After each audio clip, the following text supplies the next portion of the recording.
What's up YouTube? Jeff back again from DopeTechDaily.com. Today I want to talk about the upcoming Galaxy S9 and S9 Plus flagship from Samsung. Right now we're about 2 months out from the phone's shipping. We expect that in the middle of March. The phone's going to be announced at Mobile World Congress next month on February 26th. So we're just about a month away, and I want to talk about some of the rumored specs and features that have come out and also ask you guys, which specs and features are you looking forward to? So today I'm going to talk about the ones that have been rumored that I'm most interested in.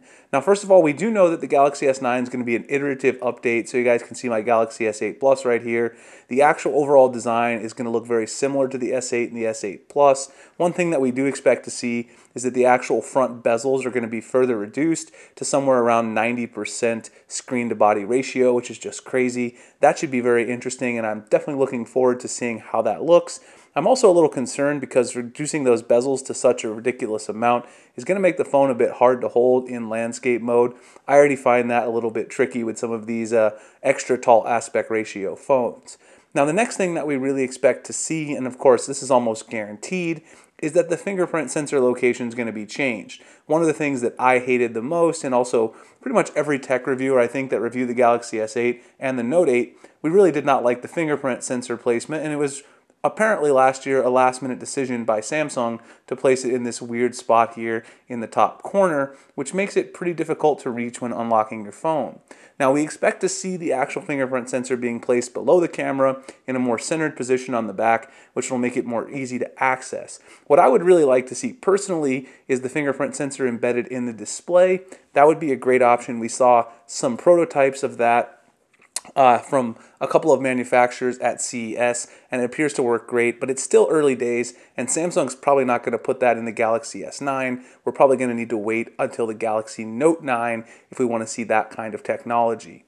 Now, the next thing that I'm really excited about possibly seeing is a larger battery. Now, the Galaxy S8 Plus and the S8 already had decent batteries, but we can always make them bigger. And actually, a phone that I just received yesterday from my friends over at BlackBerry Mobile, the BlackBerry Motion, really shows that, because the BlackBerry Motion has a 4,000 milliamp hour battery, and it's actually the same thickness as the Galaxy S8 Plus.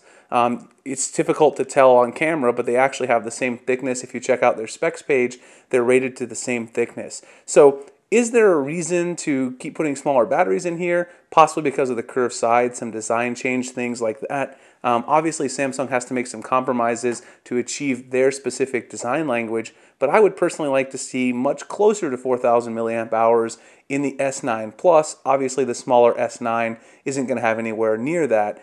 So far, the rumors are hinting at around 3,200 on the smaller S9 and perhaps 3,550 to 3,600 on the larger S9 Plus. Now, while that's okay, I would certainly like to see the 4,000 milliamp hour battery they've got in the BlackBerry Motion on something like a Samsung flagship. It would give you great battery life to go along with that sharp screen and great performance that we see from Samsung.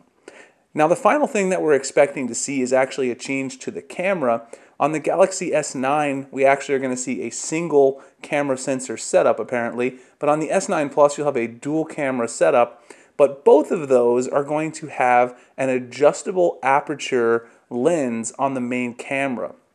So what that means is that in low light, you'll be able to tone that down to get really great low light pictures. And then if you've got really good lighting outdoors, you'll be able to crank the aperture up a little bit to get the absolute best shots that you possibly can.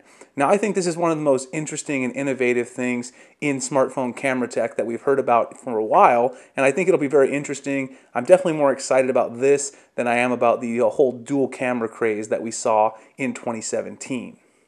All right, guys, so those are pretty much the biggest things that have come from the rumored sheet. Let's talk about one thing that we actually saw in the Galaxy S8 Oreo beta that I'm also excited about, and that is the Dolby Atmos feature that we saw appear in this leaked build. You guys saw it here. I did it on the channel. There's the Dolby Atmos toggle. It actually doesn't work at all on my Galaxy S8 Plus running Oreo, but a lot of people have hinted that perhaps this is going to come to the Galaxy S9. And I think that would be great if we do get Dolby Atmos, especially with some really good sort of stereo speakers, perhaps even the bottom firing speaker with a tweeter or something like that. That would be a great improvement, because one of the more mediocre areas, I would say, of the Galaxy S8 and the S8 Plus is definitely the speaker. So hopefully the Dolby Atmos feature will arrive on the S9, and that will improve that a little bit. All right, guys, so those are the things that I'm looking forward to from the rumored features and specs that we've seen. Let me know in the comments what you guys are looking forward to for the Galaxy S9, the S9 Plus. Let me know if you guys are planning to pick one of those phones up. You know, I'll have all the coverage for you on my channel when it comes out in February, and also when it ships in March. I have a ton of videos.